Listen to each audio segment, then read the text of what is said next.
Hey everybody, Paul Rabelais here, another YouTube live stream. Quick intro, then we're going to jump right into it. Again, my name is Paul Rabelais. I'm an estate planning attorney. I've been helping thousands, tens of thousands of individuals, couples, families get and keep their estate legal affairs in order. I'm the founder of a national estate planning law firm that helps people around the country get and keep their estate planning legal affairs in order. If you have an interest in starting a discussion, feel free to check in the description. There's a link where you can request a Zoom meeting, and that's enough right there. So let's jump right in.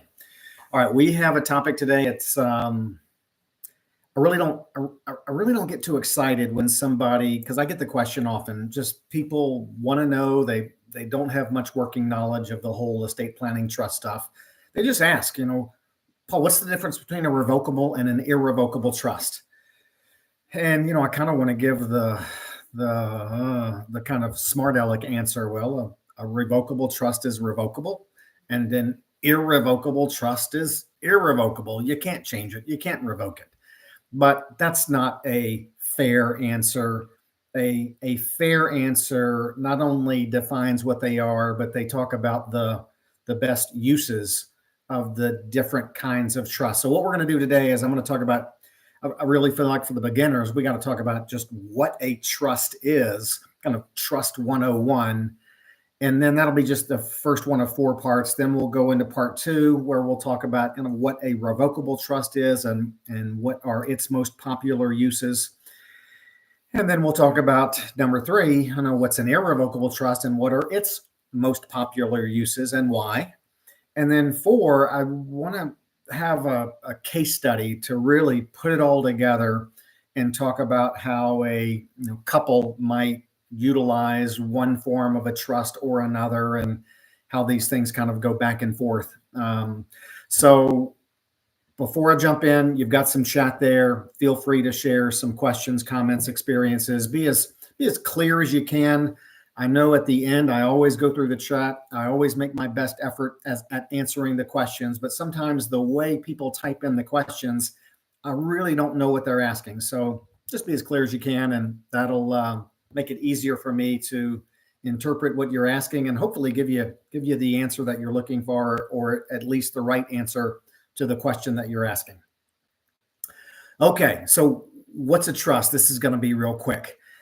A trust, technically it's defined not as an entity. Many people think of an LLC as an entity, as a corporation as an entity, but technically, and this is really just semantics, it doesn't matter. A trust is really defined as a relationship where a person who sets up a trust and transfer their assets, one or more assets, to a trust, we're going to call that person who sets up a trust and transfers their assets to it, we're going to call that person the settlor, but it's also referred to as a grantor or a trustor. Sometimes you see it called a trust maker. We'll call it a settlor. All those terms mean the same thing, the person who set up a trust and transferred assets to that trust. And really, they're not transferring assets to the trust because a trust is a relationship.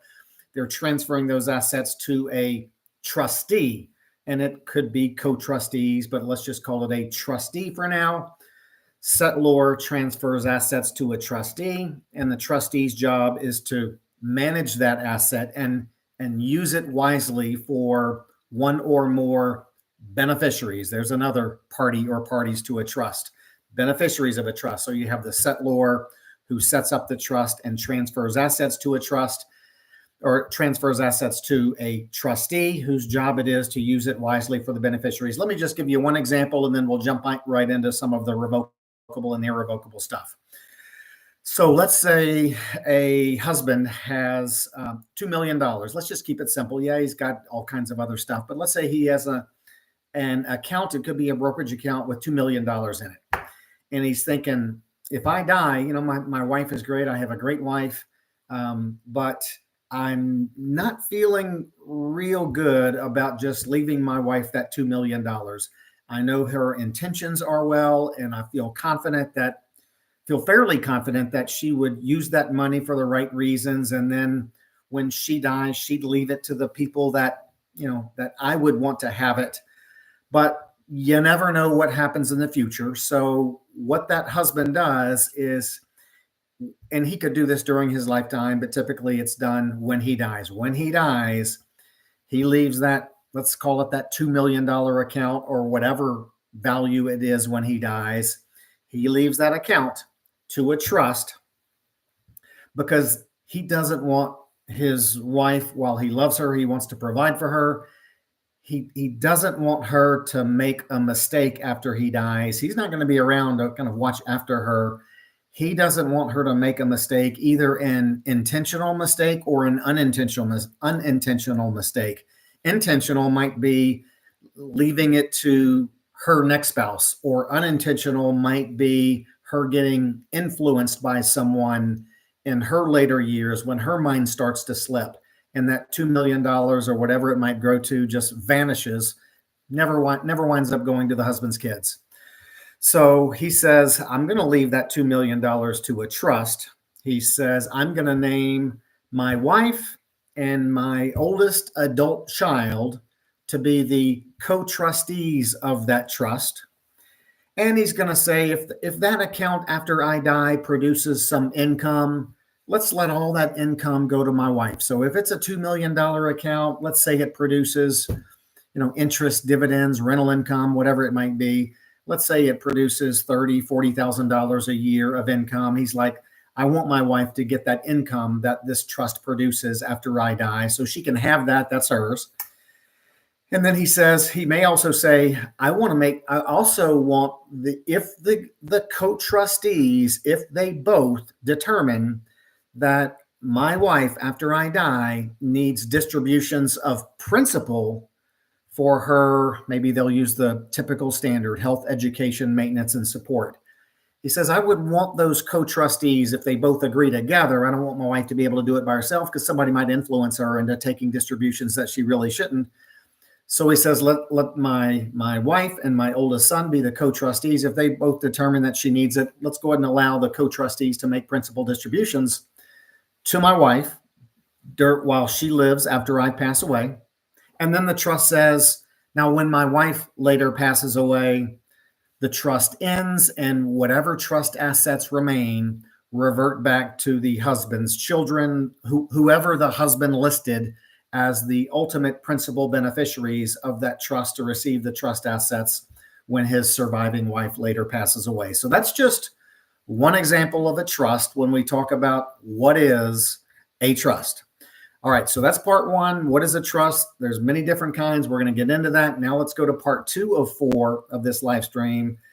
Let's start talking, because this is a revocable versus irrevocable conversation. Let's jump into the revocable. And sometimes when I say that, people will say, now, which one are you talking about? So I always have to say, we're talking about revocable with an R, starts with an R, revocable.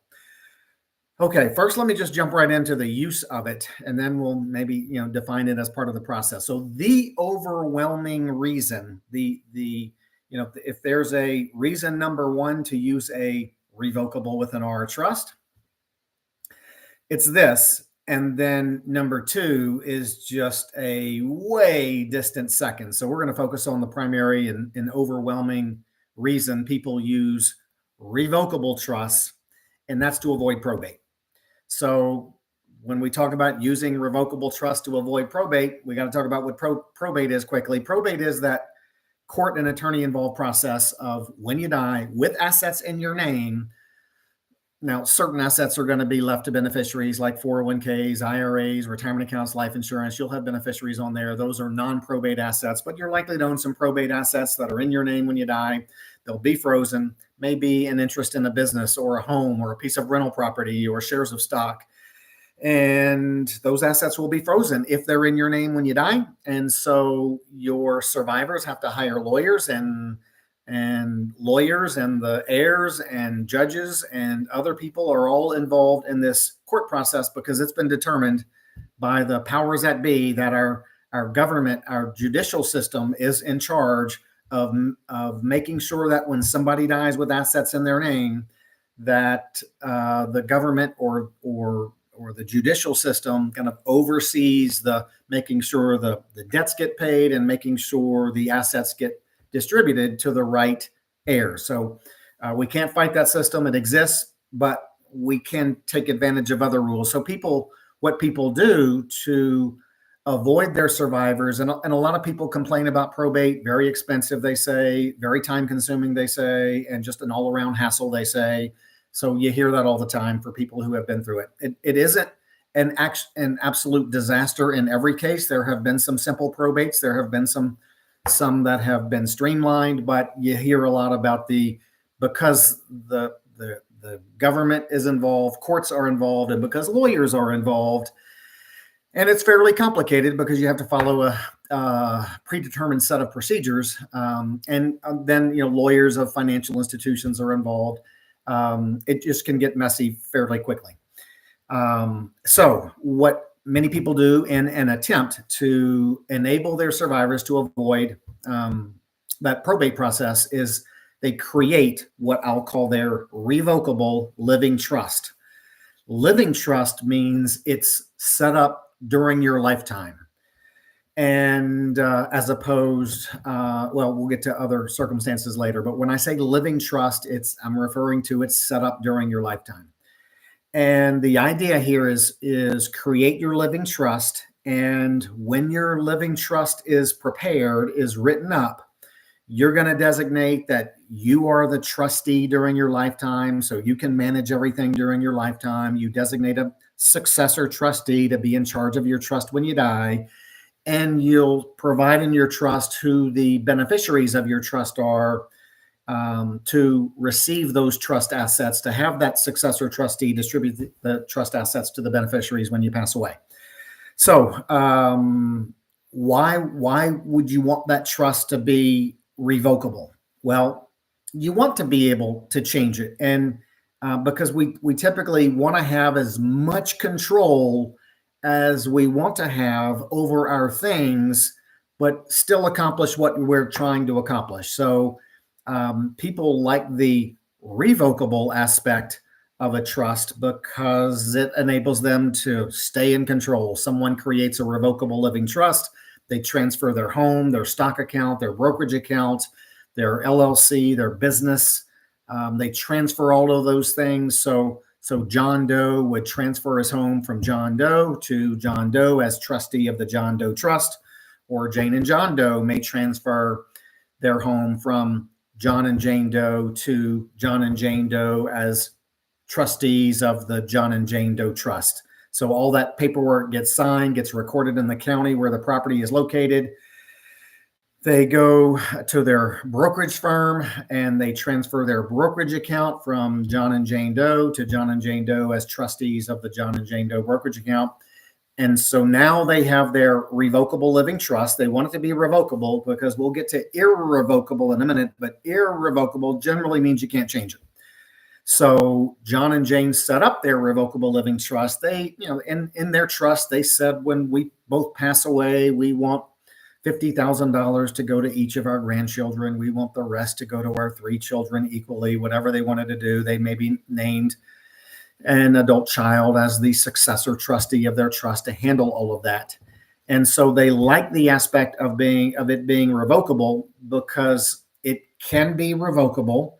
And it accomplishes what they're trying to accomplish of enabling their survivors to avoid probate. And now, and if they change their mind and want to increase what they provide for their grandchildren, or add a charity, or change any aspect of that revocable trust, they have the flexibility to do that because it's a revocable trust that they can revoke and put everything back into their name. They can amend, they can restate it. So that's the primary purpose for a revocable trust or a revocable living trust, something people set up during their lifetime and actually transfer their assets to it. The key there is you don't want to die with assets in your name. You want those assets that would otherwise have to go through probate to be in your trust. So then that successor trustee can go to the brokerage firm with your death certificate after you pass away, with your death certificate and perhaps a copy of the trust instrument that shows that they are the successor trustee. That financial institution is not going to need any court orders, is not going to need lawyers involved. The beneficiaries won't have to be represented by lawyers and go through court proceedings. That successor trustee will be able to immediately access the brokerage account and make those appropriate disbursements to the appropriate beneficiaries. If your house is in the trust when you pass away, the next day your successor trustee can put the for sale sign in the yard, actually close on a sale, because things in a trust are just easier to handle than they are from a formal estate that must go through the court process. Okay, so hopefully that gives you just an idea. I will say that if John or John and Jane Doe set up a revocable living trust, let's keep it simple. Let's say it's just John by himself.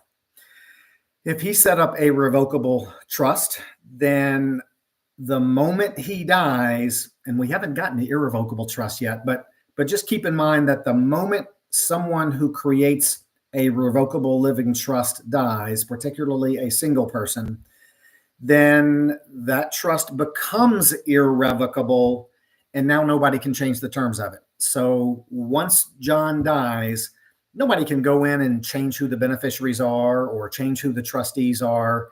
It becomes irrevocable when John dies, and John would want it to be irrevocable because he doesn't want anyone changing that kind of intent, that testamentary intent of who gets his stuff when he dies. Okay, so there you go. All right, another kind of simple thing about revocable trusts is it has to do with with all the income tax.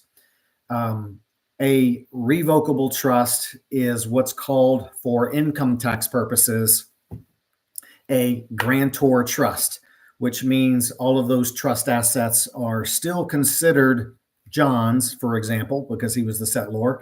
All those assets for income tax purposes are still considered John's. John doesn't have to get a new tax ID number. He can use his own Social Security number on trust accounts. He doesn't need to have a trust tax return prepared every year. He doesn't have to pay, the trust doesn't have to pay income taxes. All that income just still flows through to his personal return. Because John retained all of that control, the IRS says, just treat the trust as John's own assets, and he just still reports everything on his personal return. Okay, so there's your revocable trust, primary purpose, avoid probate. Let's move on to the irrevocable trust. Okay, so people often during their lifetime establish trusts that generally they can't change. We'll talk about some exceptions to that in a minute, which are few and far between. But some people do set up an irrevocable trust. What is an irrevocable trust? Well, just like the name says, irrevocable, IRR, means that you can't revoke it. It also means you can't change it. So if you set up an irrevocable trust and you named someone as the trustee and you said these people are the beneficiaries, generally speaking, you can't go in and change any of those terms. It's irrevocable. So now, why in the world would someone want to set up an arrangement like this that they can't change? Well, because the rules say, whether it's tax rules or other rules or government program rules, the rules say in order to get the benefit that you're trying to get, or in order to accomplish the goal that you're trying to accomplish, that trust must be an irrevocable trust. Let me give you some examples. So I'll give you maybe 3 examples. Some people set up irrevocable trusts in order to avoid the 40% federal estate tax when they pass away. So let me give you an example. Let's say somebody has an $8 million estate. I know most people don't holler at me. I wish I had an $8 million estate. Who has an $8 million estate? Only 1% of the people or less than that have an $8 million estate. We're just talking hypothetically here and giving you some uses. But they're thinking, okay, this estate tax exclusion amount is $13.61 million if I die in 2024, but I know that it's scheduled on January 1st of 2026 to be cut in half. Let's say cut in half to $7 million. There's some inflation adjustments there. And so they envision living well past 2026 when the exemption is, say, $7 million. So, and they have an $8 million estate. So that means that, when they die, and they expect their $8 million estate to grow, it's been invested and it grows at whatever, 8 to 10% per year. And they're going to keep working and keep adding to it. So they're thinking, you know what? If I pass away, I'll likely be over the estate tax exclusion amount. Let me get some of these assets out of my estate. I've got 8 grandkids. I can give them each $18,000 a year if I want to, in order to get that stuff out of my estate without using any of the estate tax exclusion amount.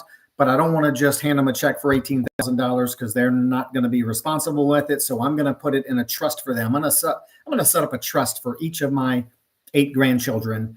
And every year I'm going to put $18,000 into that trust. It's going to be a topic for another live stream, a crummy trust, CRUMMEY, in order to take advantage of the $18,000 present interest annual exclusion. More on that in another live stream.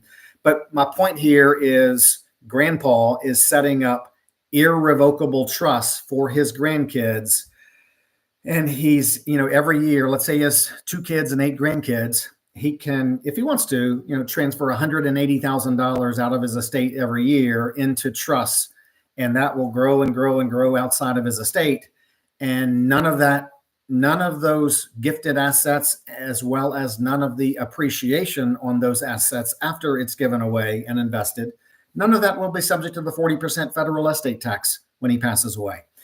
So that is and now why is it irrevocable? Why didn't he set up a revocable trust to do that? Well, if dad or granddad, whatever, if he would have the right to revoke that trust and have those assets revert back to him, then he never really gave them away. So those, if that trust was a revocable trust, the IRS says, sorry, that's not out of your estate. If you have the right to go in there and get it back, it's still in your estate for purposes of the 40% federal estate tax. So he needed to make those irrevocable trusts in order to get those assets out of his estate. Some people, number 2 example, or number 2 use of an irrevocable trust is in order to enable people to get certain government benefits. On TikTok, I've done a lot of recently. You may want to look me up on TikTok. I've done a lot about the ethics and of transferring assets out of your name in order to qualify for long-term care Medicaid eligibility. One of my posts there had thousands of comments, really interesting stuff. You may want to go check that out.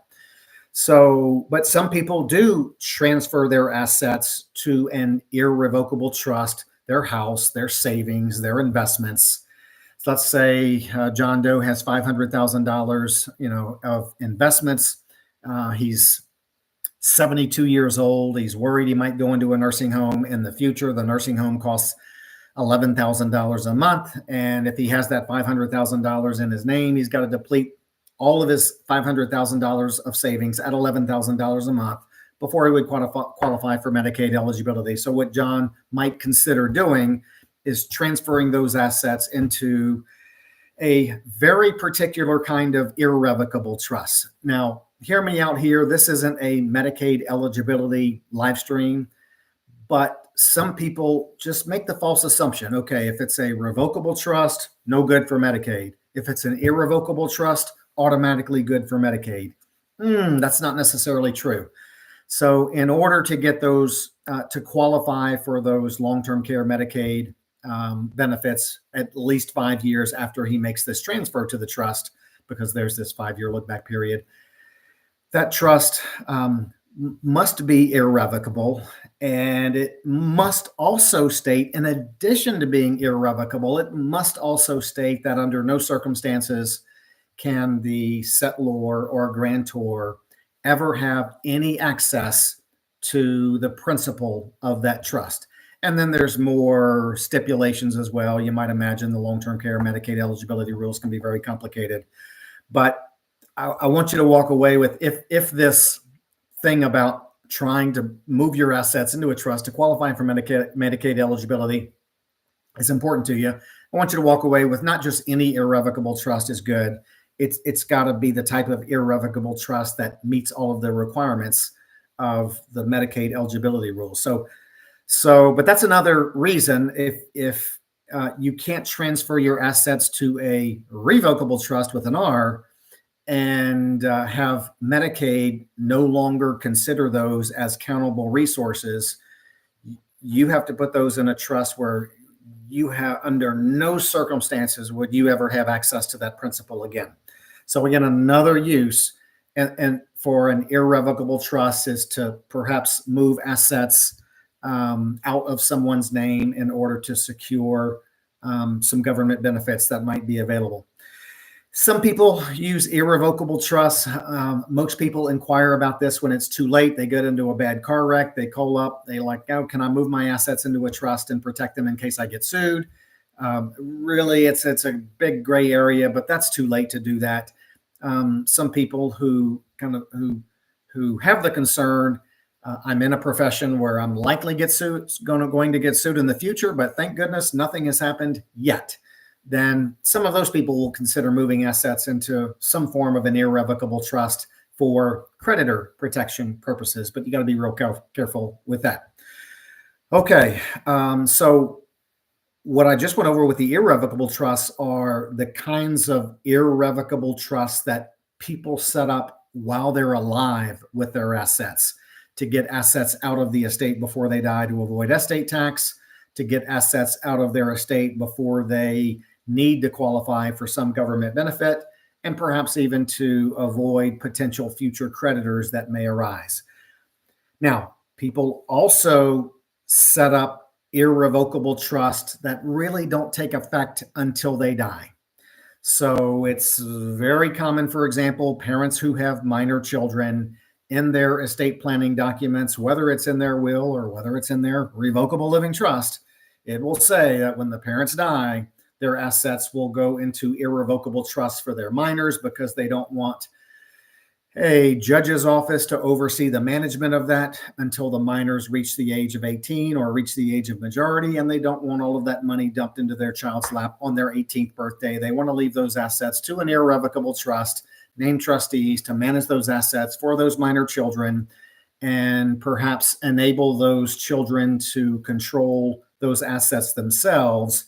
In fact, a really nice couple I met with yesterday, we set up that distribution schedule so that their minor children that they have now, if the parents pass away, those children would be entitled to own 1/4 of their inheritance when they reach the age of 30, 1/3 of what's left at 35, 1/2 of what's left at age 40, the rest at 45. So parents with minor children, it's kind of automatic for them to set up irrevocable trusts that really don't take effect until the parents pass away. Other people set up trusts for kind of irresponsible heirs. People will tell me, Paul, I have a child. My child's 32 years old, but they've been in and out of rehab. They've had addiction issues. No way do I want that child's portion to be distributed to that child in a lump sum. I want it set up, they say, so that when I pass away, that child's share will be placed in a trust. I'll name somebody as the trustee. Here's how I want it distributed, and here's how it will be distributed for that beneficiary over a long period of time, so that irresponsible heir can really benefit from that inheritance for the rest of his or her lifetime, as opposed to getting a big check in a lump sum and blowing it. So, and then another really popular trust that takes effect upon someone's death, particularly upon a married person's death, are these trusts for spouses. So generally speaking, when I'm working with a married couple, I've got to give that married couple some options as to how you're going to leave things to each other. And I'm oversimplifying here, but let's say the couple has a $4 million estate. Each spouse owns $2 million. I say option A, husband, if you die, she'll still own her $2 million, but you'll leave your $2 million to her. She controls the whole $4 million estate. And if you want to be blunt about it, she could leave it to her next husband. And so that husband and wife typically has children. And I'll say, well, option 2, husband, is if you pass away, or I'm having the same conversation with the wife. But I always pick on the husband because he thinks he's going to die first. And sometimes he's older, and husbands always just think they're going to die first. So I'll say, husband, the other way to do it, instead of just lumping everything that you have into your wife's estate, not knowing what's going to happen to it, is you could leave your assets in a trust for your wife. Perhaps she gets the income from that trust for the rest of her lifetime. Perhaps the trustee can make distributions of principal to her for her needs. But then when that surviving wife dies, what's left of the husband's part, must revert back to their children, the husband's desired beneficiaries, whoever that might be. So the surviving wife has no say-so over where the husband's part or what's left of it goes when that surviving wife passes away. So lots of irrevocable trusts for spouses that take effect when the first spouse dies.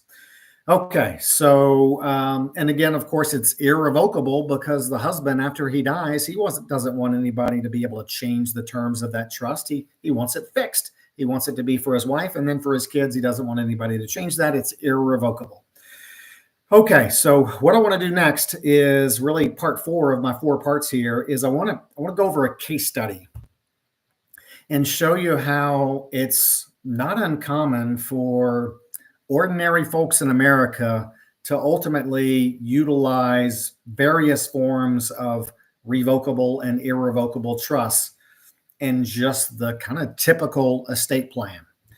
So let me talk here about Travis and Taylor, who are married, and they do have some kids and grandkids. And let's say Travis and Taylor, if you get my drift, but they have a measly $6 million estate between the two of them. So now, kind of ordinary people can relate. I still know $6 million is a lot of money, and that's more than most people have, but I just picked that number for various reasons. They are confident it's going to grow because 5 years ago it was $4 million, and now it has appreciated, and they're still working. And I think Taylor is an entertainer, and Travis is, I believe, in professional sports. So they're still making the bank, and so they expect their $6 million maybe 10 years from now to be $12 million or $15 million, and it's going to grow from there.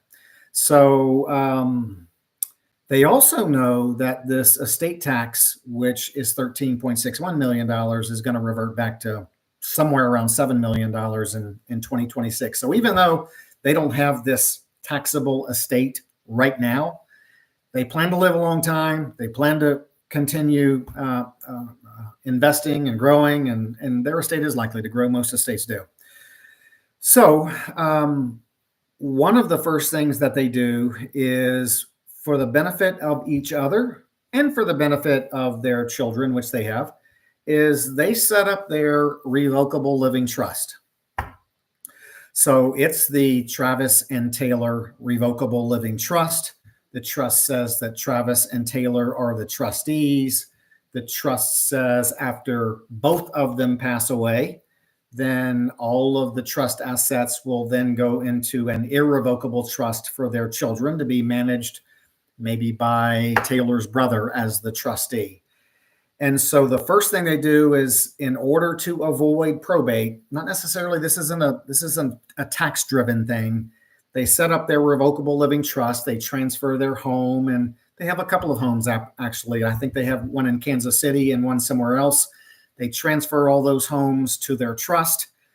They transfer all of their investment accounts to their trust, so that if Travis happens to pass away first, nothing's frozen. Taylor, as that sole trustee, now can continue to manage everything without assets being frozen, without having to go through the public probate process.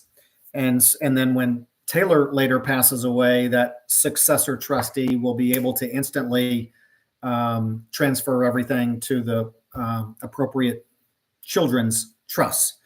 So they set up, excuse me one second, let me turn this light off, which is blinking. Okay, so they set up their revocable living trust, ordinary and very common, not tax-driven, but probate avoidance-driven. And then what they also did, because they do envision and they live really a meager lifestyle, they know they'll never need all of their $6 million. they want to go ahead and do some gifting to kind of get ahead of this potential estate tax liability that they may have. I think their financial advisor did a forecast that if they live for another 30 years, based on their income and their investments and their investment philosophy, they're likely to have $50 million when they pass away in 30 years or 40 years or 50 years or whatever it may be.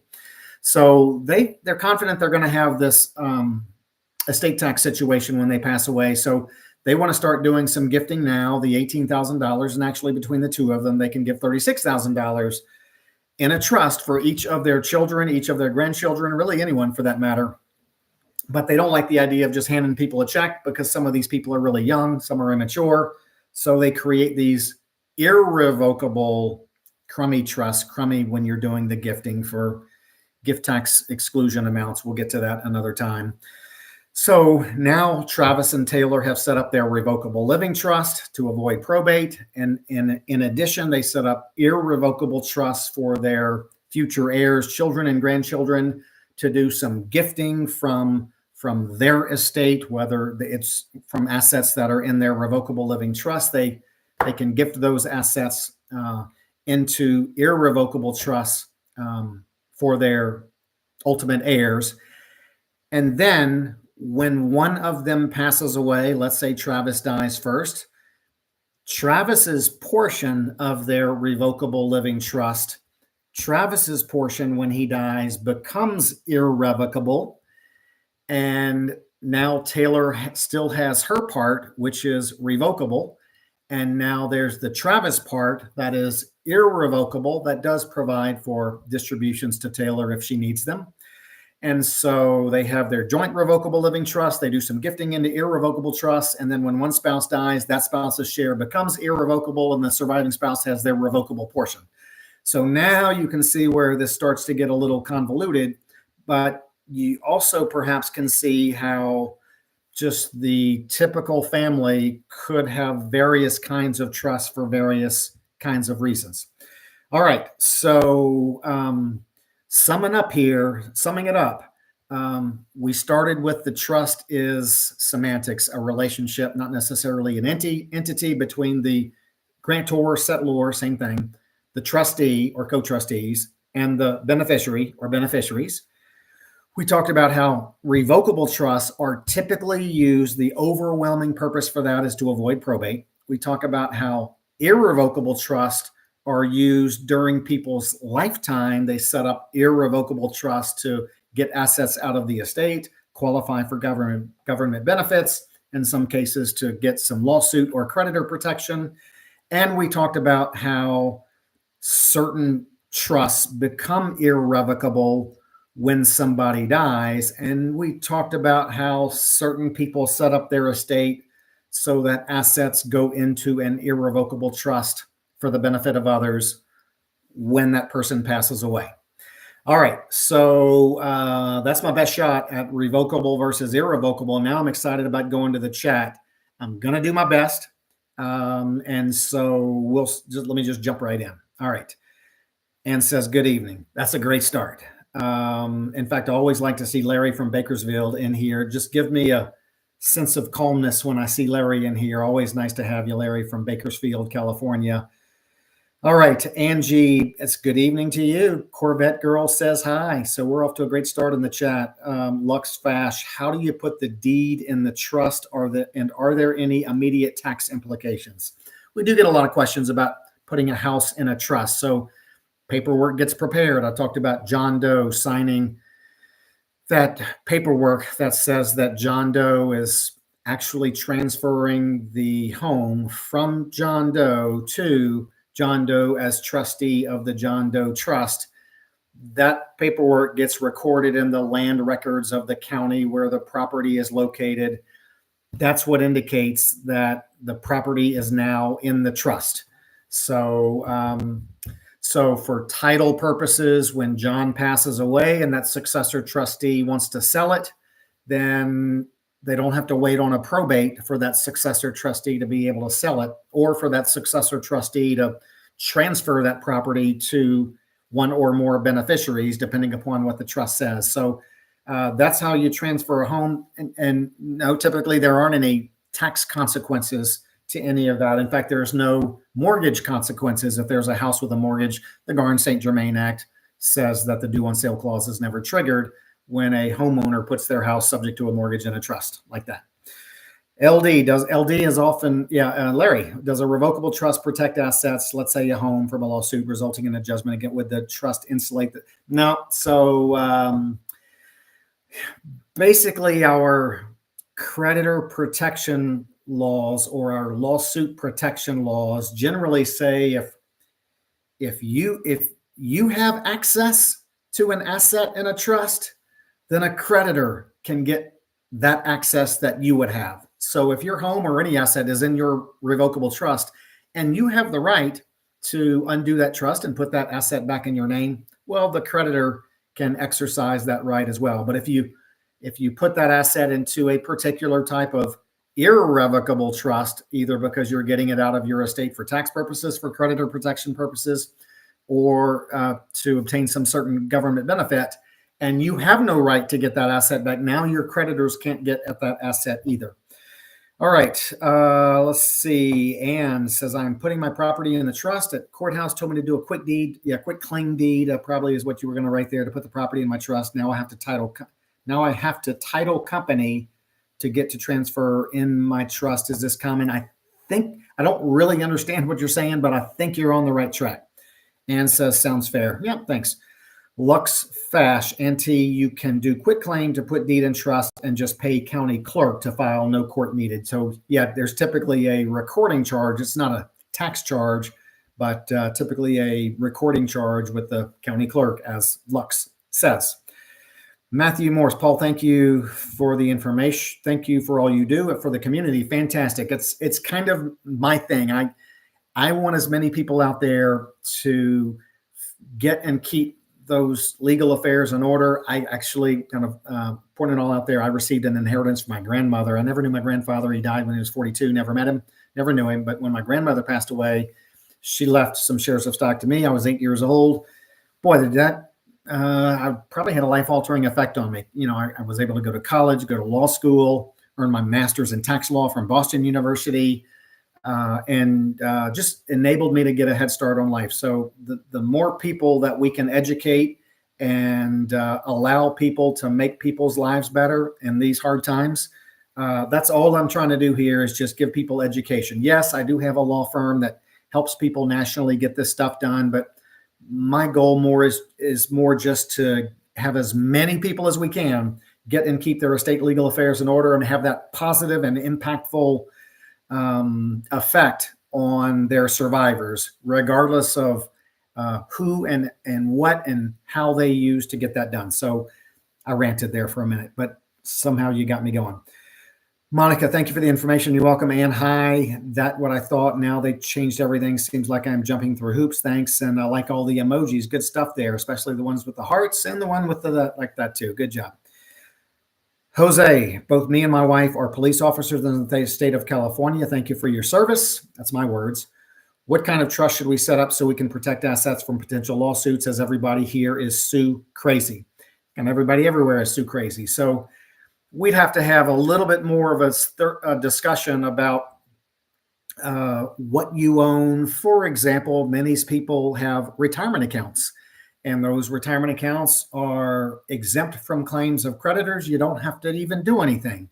And then other people have rental property. And so then there's a conversation about, having those properties in LLCs to limit your liability. There's also conversations about liability insurance. That's all part of the, how do I protect my assets from lawsuits? So we'd have to have a kind of a more thorough conversation about what you have to come up with a plan that accomplishes what you're trying to accomplish and is manageable. Good question. And hate that umbrella insurance might help too. Excellent. If we're on the creditor protection thing, umbrella insurance, good tool there. Thanks for all you do, and your wife. Okay. Are you thanking my wife, Ann? Because she is in the next room, probably waiting for me to eat dinner. Ann, do you put utilities in the trust name? I would say not typically. You could, but utilities aren't typically a problem when somebody dies, especially if the utilities just need to be turned off. Sometimes if, that's in your name, the utility company may need to see some formal estate paperwork where the executor has been confirmed, but I'd say most people don't put their utilities in the trust name. Bank there, RDI bank there is POD, payable in death, and retirement fund. There's a beneficiary. Do I still need a living trust will?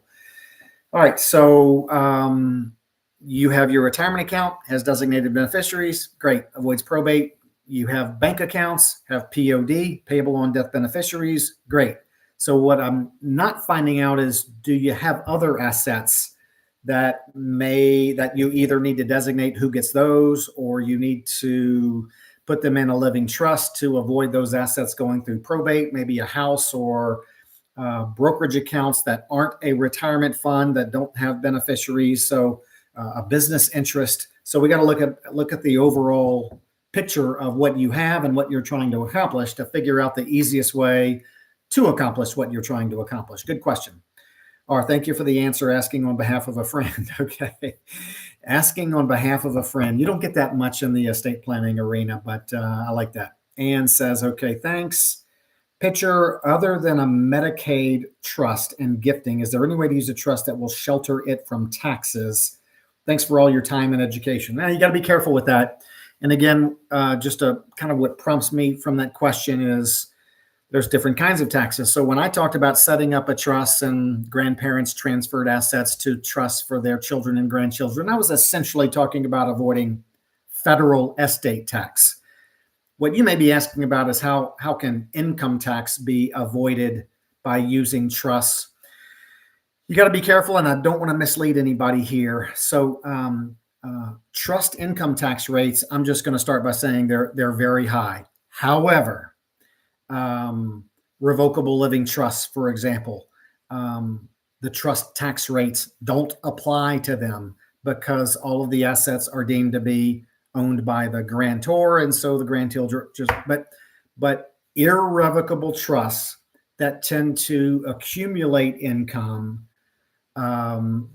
based on the requirements in the trust instrument will pay income tax at the higher trust income tax rates than if that trust income was distributed to beneficiaries and beneficiaries paid income tax at their personal level. So anyway, just know that we have that sometimes, not every time, but sometimes with trusts, they pay income tax at higher income tax rates. But I'd say that's the exception more so than the norm, because trusts are either grantor trusts, trust income tax rules are ignored, or trusts distribute income to beneficiaries and the beneficiaries pay income tax at the personal level on that income. So, all right, I have intellectual photography and an LLC. Would it be best to put the LLC in a row? So if the goal there is, is for that LLC to avoid probate, if you just say in your will, I leave my estate to so-and-so, or I leave my LLC to so-and-so, then when you die, that LLC is going to be shut down for some period of time until the lawyers and the courts and the judges and the parties go through the probate and the court orders are issued ordering that the LLC be transferred to someone. So typically business owners, LLC owners, much more efficient to create their living trust, transfer their LLC to their trust. That living trust creator dies, the successor trustee that's named in that revocable living trust instrument can then immediately handle LLC business without any disruption. So that's the idea there. All right. Oh, you asking for a joke before I sign off? I used to, at the beginning of these live streams, tell a real dad joke. And I had a couple of people say I'm a terrible comedian. So if you have some jokes, I'd love to give you the credit for the joke, but I just don't have one on my mind. So, all right, Ann, thanks. Okay, thanks again. So from here now, you'll just want to, thank you, Pilcher. From here on, I haven't posted any live streams for next week, but you can go to my channel on YouTube, check the live tab from time to time and see what I have coming up. And got a long list there and of topics I want to address. So you guys have been fantastic. The chat was probably the best I ever had in all these live streams. Thanks, Larry. We'll see you next time.